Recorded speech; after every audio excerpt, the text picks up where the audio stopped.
పార్టీని బలోపేతం చేసేందుకు సంస్థాగత నిర్మాణ ప్రక్రియను చేపట్టామని తిరుపతి టీడీపీ పరిశీలకులు ఎమ్మెల్సీ ఆలపాటి రాజా అన్నారు.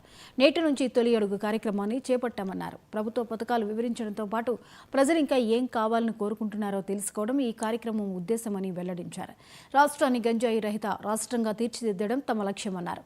ఆత్మవిశ్వాసంతో ముందుకు వెళ్తున్నాం, అందరూ ఆశీర్వదించాలని కోరారు.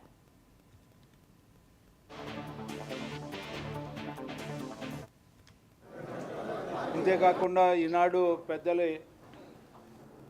సమక్షంలో పార్లమెంటరీ పార్టీ పెద్దలు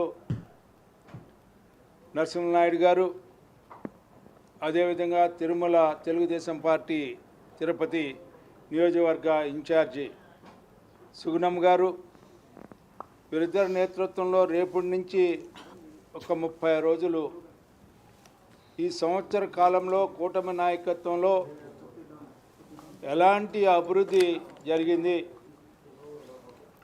ఆ అభివృద్ధి యొక్క ఫలితాలు ఏ రకంగా ప్రజలు అనుభవిస్తూ ఉన్నారు, ఇంకా ప్రజల్లో ఏ రకమైనటువంటి అనుమానాలు కానీ సందేహాలు కానీ సమస్యలు కానీ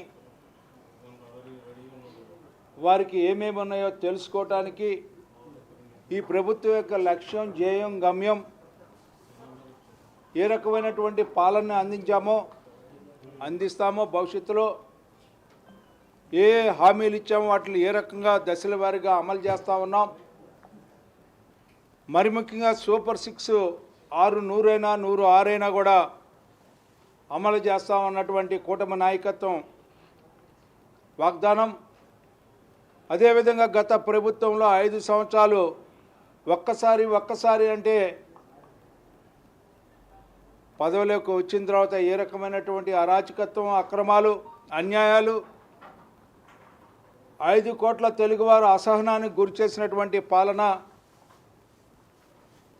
విధ్వంసకరమైనటువంటి పాలన, ప్రజాస్వామ్య విఘాతానికి కలిగించినటువంటి పాలన, రాజ్యాంగానికి నీళ్లు వదిలేసినటువంటి పాలన, వాళ్ళ యొక్క నాయకత్వం యొక్క లక్షణాల గురించి కూడా